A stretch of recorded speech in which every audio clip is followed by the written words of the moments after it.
Welcome to our continuing journey of our Paranormal Sleepover series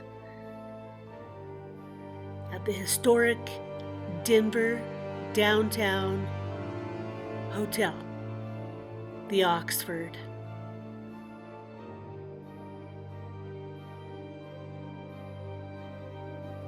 We wanted to stay at the Lumber Baron Inn first, but our reservation canceled on the way to the haunted mansion. We looked up other hotels and decided on the historic downtown Oxford Hotel. The hotel was built in 1891 by early Denver architect Frank Edbrook, listed on the National Register of Historic Places in 1979. With the hotel bar called the Cruise Room of Art Deco interior, operating as a speakeasy with secret tunnels and paneling, to officially open publicly in 1933 when Prohibition ended.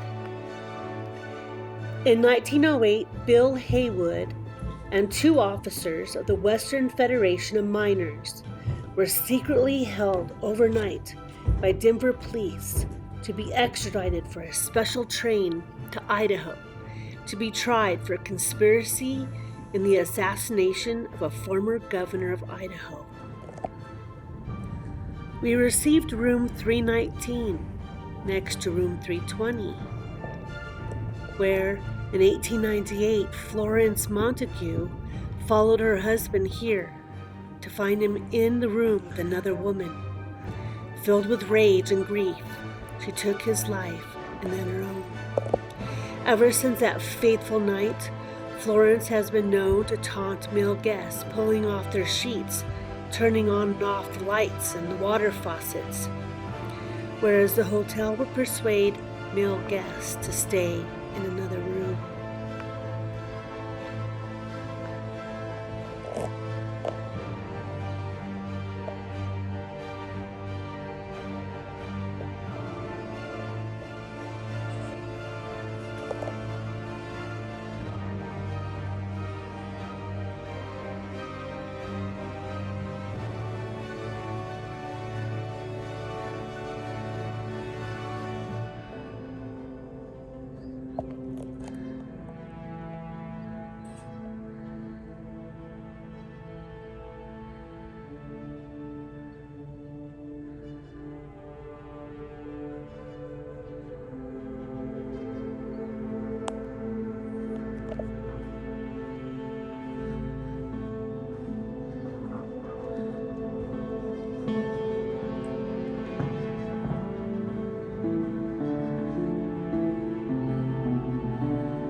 In the cocktail lounge called the Cruise Room, another ghost visits for a drink before his long trek to Central City to deliver presents to the children.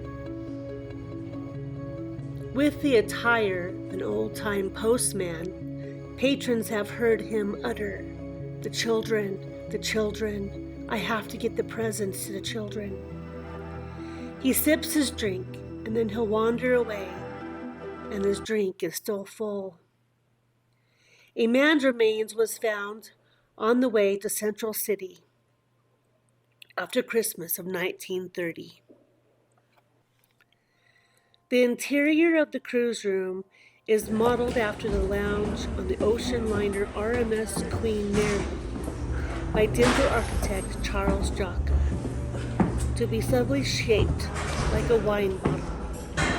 Next time we shall visit this very interesting place, we came down to see the lounge, but it was already closed.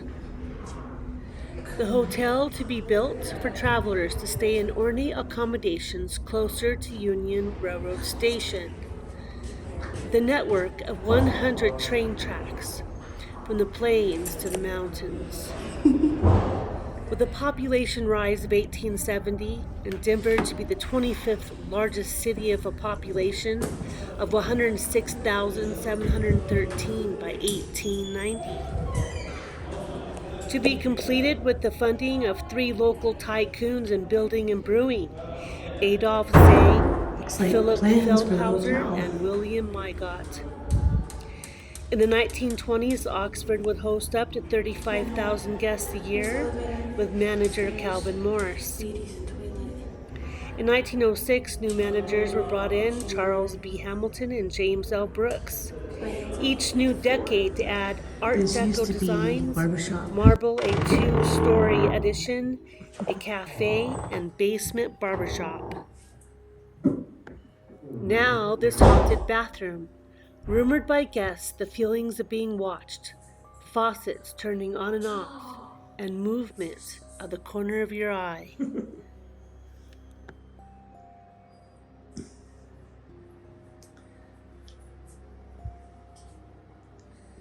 So supposedly someone watches you.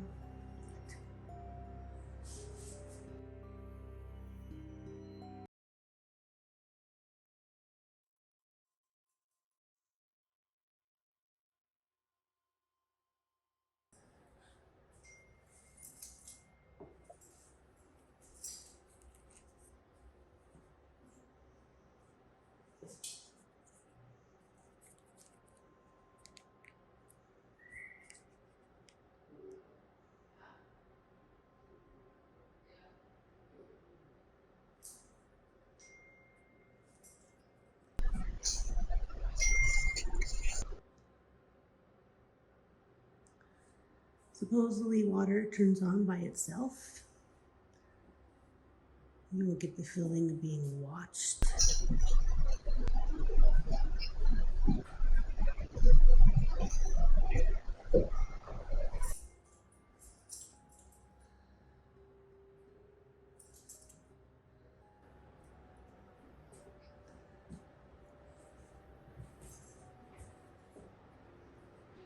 Is there anybody in this bathroom? You want to talk to me? Can you say hello into this little black square box?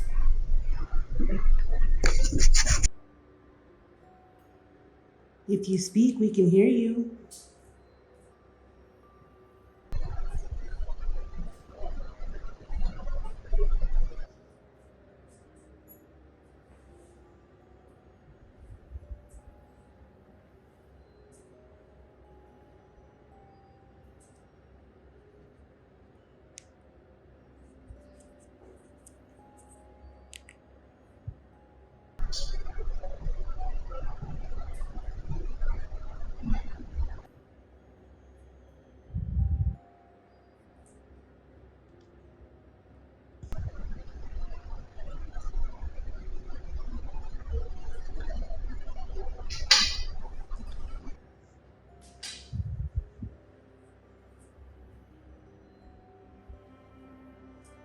Are you a business person of the hotel? From a long time ago, in the 1800s or early 1900s?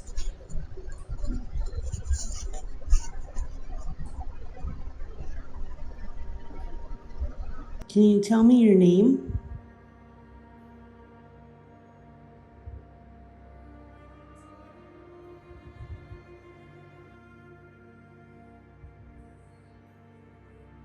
Or can you do something to show us that you're here?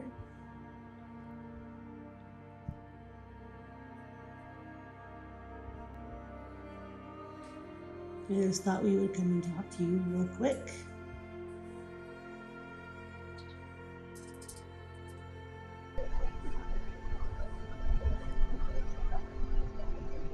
Can you knock on something?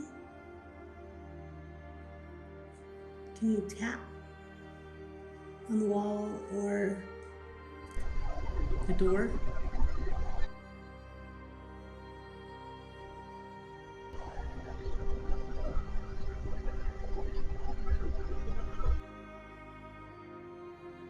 Here's some movie pictures. Here's what the rooms used to look like.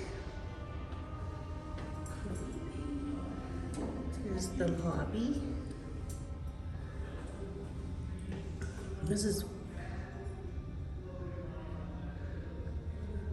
inside.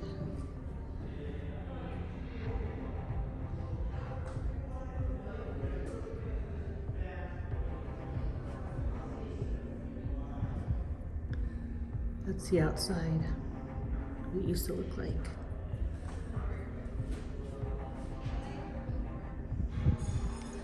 This is what the stalls used to look like. They should look like stalls. Union Station. There's the dining room. Oh, wait. Huh?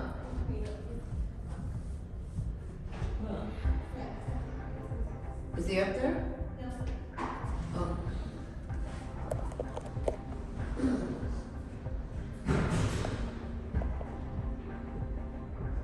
During World War II, the Oxford would serve the many troops coming into Union Station, using every available space, including the attic and broom closets, to serve the servicemen donuts and turkey sandwiches by the mothers of the servicemen. The Oxford to survive the end of World War II and a second major population boom, as a city to become a tourist attraction for federal offices and hydropower, to demolish many trademark hotels and buildings, yet the Oxford would withstand the test of time. Union Station to become a shadow of its former self. Video coming next about that, as the railroad would change to other forms of travel. The Oxford would become a center for folk jazz and theater in the 1960s and 70s, to see a house band in the hotel. A stint in the 1950s, the hotel was considered a flophouse. In the 1980s, a new owner began improvements, Dana Crawford, to become partner and continue to update the aging hotel, yet keeping to its history. The attic now closed due to employees not wanting to go up there due to paranormal activity.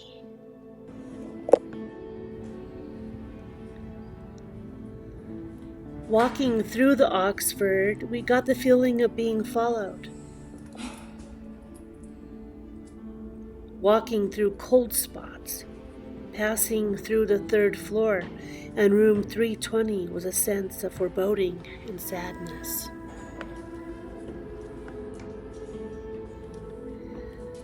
The hotel is on the Denver's Haunted Downtown Tour, but is no longer advertised as a haunted hotel. The paranormal has become silent, but the feeling of paranormal is here. The spirits here come and go. Some of the energy is residual. and some watch as the guests linger in their rooms, eat at the restaurant, and visit the cruise room.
We leave the hotel one more time to walk up the street, the parking lot, and check on the truck.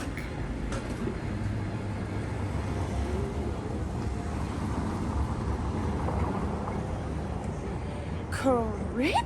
Oh.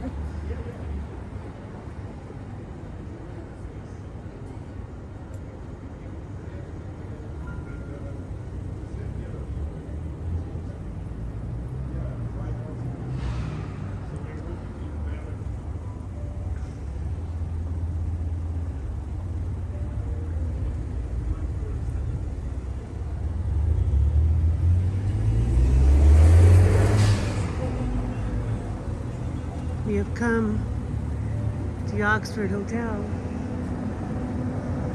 right by Union Station. We will visit tomorrow.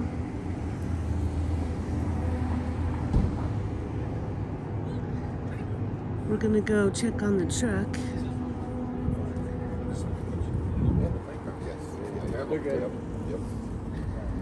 Go for a little walk.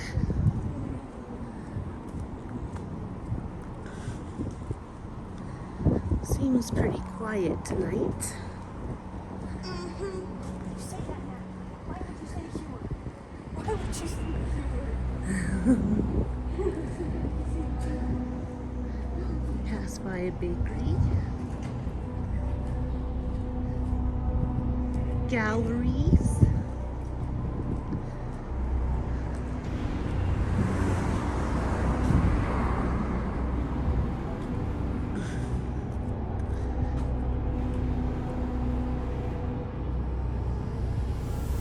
The Oxford Hotel was built in 1891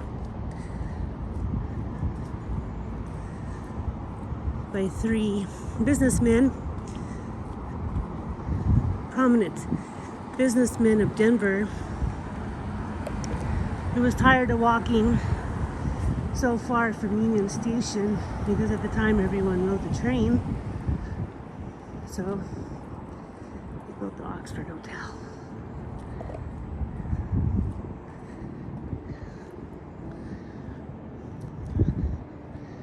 And here's our parking lot.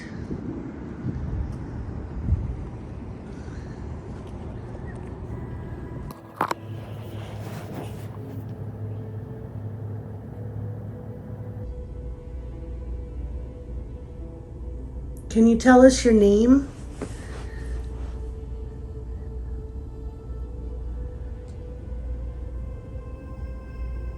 Can you tell us what happened to you at the hotel?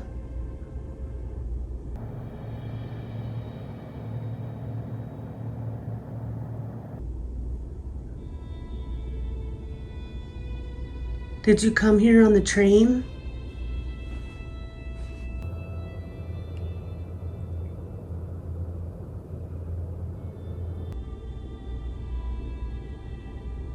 Can you come here and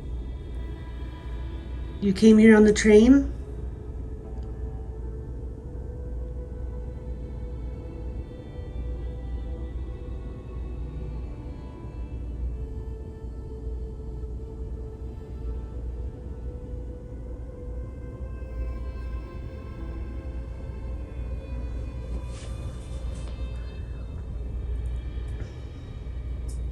Can you tell us your name? If you talk through Meadow and this device, you can tell us your name.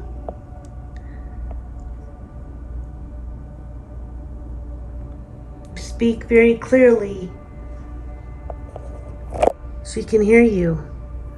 Is your name Florence? Florence, do you haunt this floor on the hotel? Yes.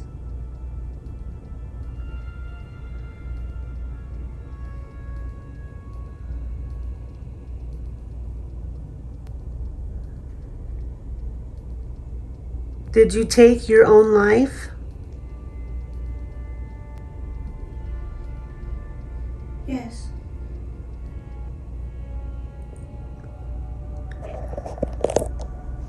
Have you been visiting us all night, coming in and out of our room?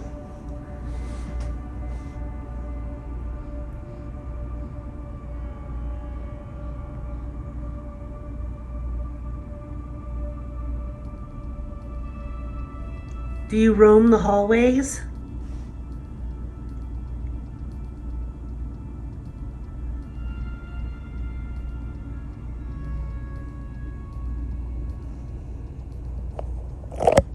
Do you like to visit the rooms on this floor, especially room 320?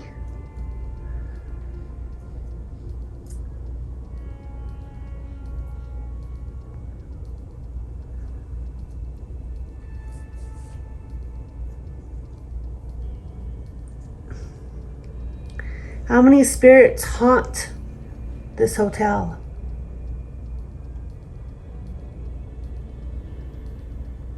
A couple.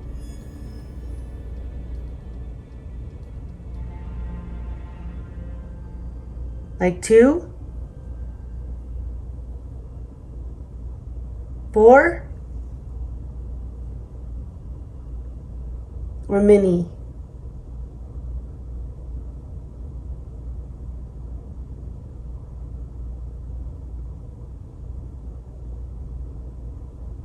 Three.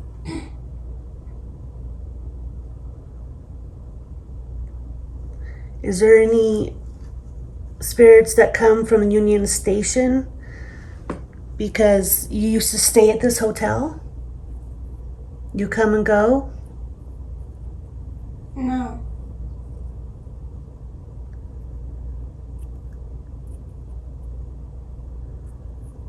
Do the architects of the hotel, do they watch over the hotel?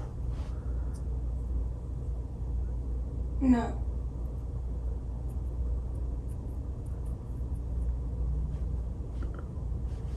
Is there any businessmen from the 1800s or 1900s that watch over the hotel?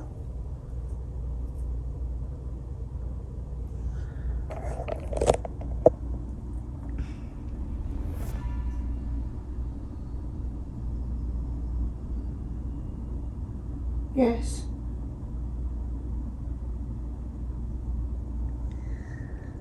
Seems like a very business-like hotel.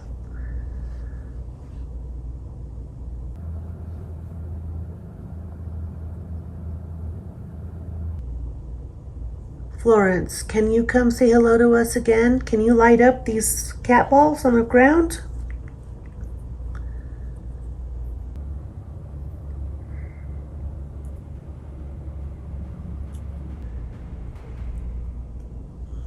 or we have this K2 meter.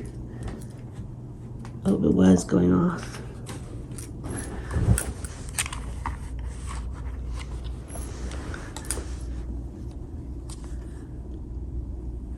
Can you come over and light this up?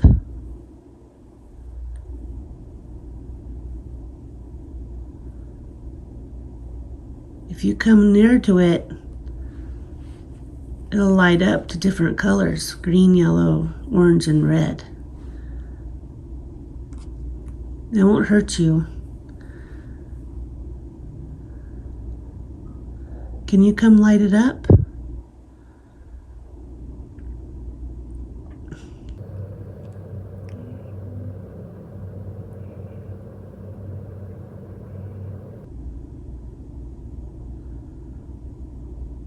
The spirits here are very fleeting. They come and go.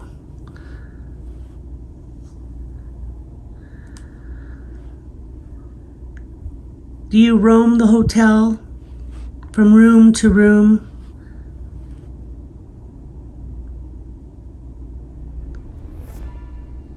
$320.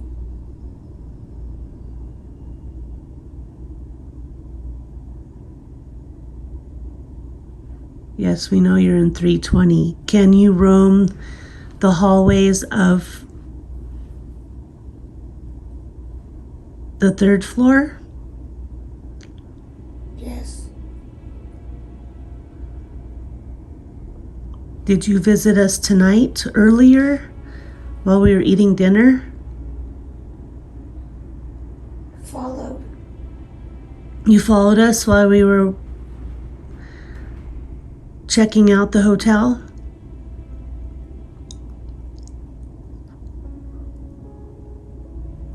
Is there an old man who haunts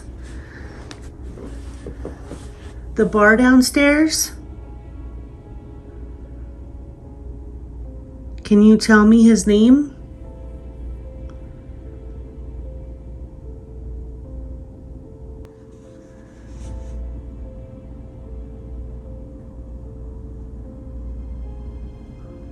There's a lot of spirits that come here from Union Station to the Brown Palace. Is that true? Yes. They come and go through this hotel? Is there any mean spirits in the hotel? How many spirits are in the attic? Why is the attic haunted? What did they keep in the attic many, many years ago? Did someone die in the attic? Do they have to stay up there in the attic?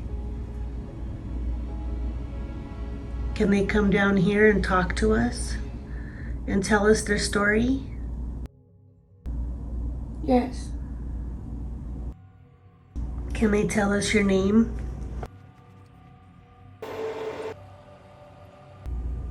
Can you tell us what happened to you? Can you tell us what was in the attic? See, it gets very quiet, and then they'll come back. A lot of roaming around in this hotel. You can feel them roaming around and following you and coming past you. Do you like to watch all the people that come in and out of the hotel? Yes.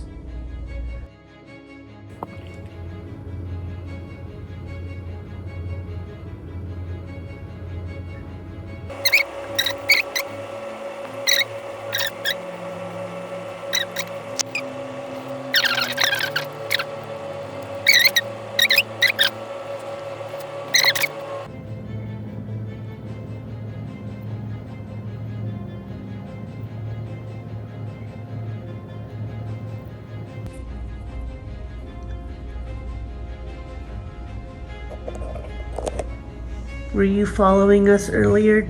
Did you go down in the basement with us or upstairs?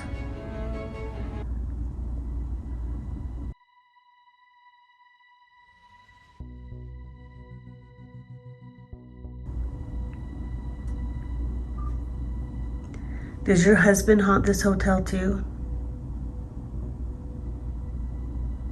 Is he here as well?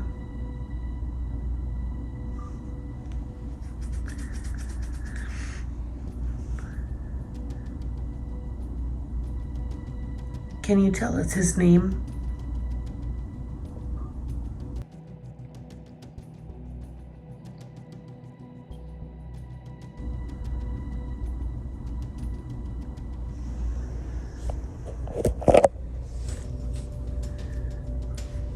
Did I upset you by asking you all these questions?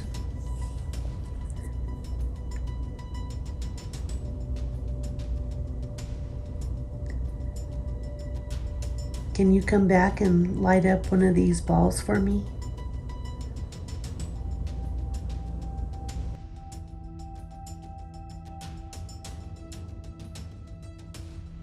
These patients have been captured. What is it like over on that side? Can you tell me? I began asking questions to see if the spirits were in our time or still stuck in the time when they died. Is it just a normal day as it would be any other day?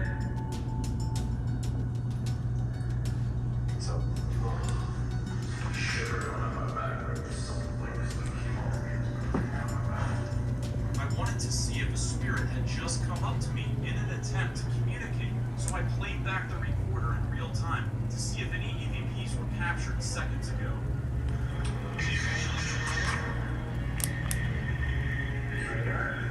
Listen how clear this voice is talking.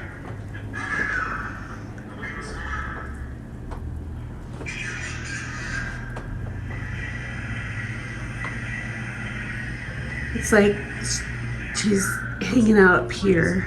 This is the same building where it got so hot earlier that we couldn't continue our interview. I feel like I'm melting. Was this spirit recalling our presence from earlier that day? You were talking to me. Like right here.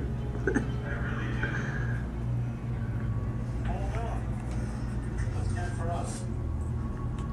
We now began investigating abandoned buildings where once mentally deranged patients But not wanting to touch that this is an area where the spirits cat balls. live. Although they were not earlier. This door here, we heard bellboys in position. And so did the one on the chair. We have an X camera rolling over there. A digital recorder taped to the door right here. We're all gonna split up and go in separate jail cells, make ourselves less intimidating for the spirits. So, Aaron? Yeah. Where are you? It's really dark. Take your shirt off. Yeah, just to show you how dark it is. That's what we see. Aaron? Yeah. Right here. Okay. Okay. Don't touch me. He's so cute.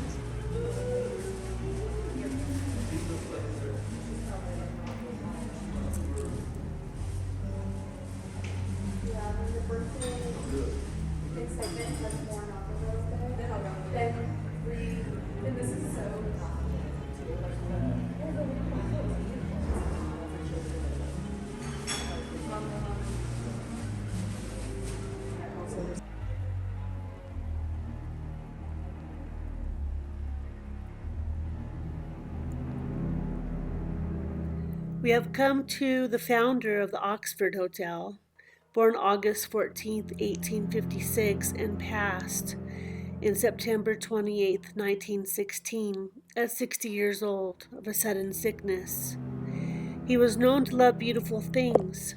He was a Scottish Rite Mason, breeding the finest Percheron horses, lover of literature, original owner of Lakeside Amusement Park, my video on Lakeside in the video description below, cultivator of many Denver parks, and his beautiful house still stands to this day.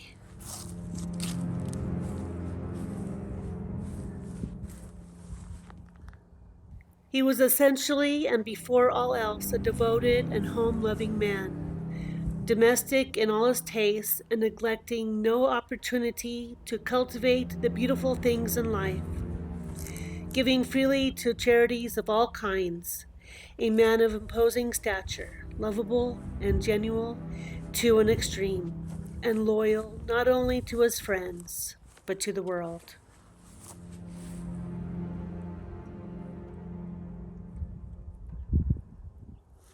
Thank you for watching, and until next time, my truest Rockstar friends, stay true to yourself, never give up, and follow your heart's desires.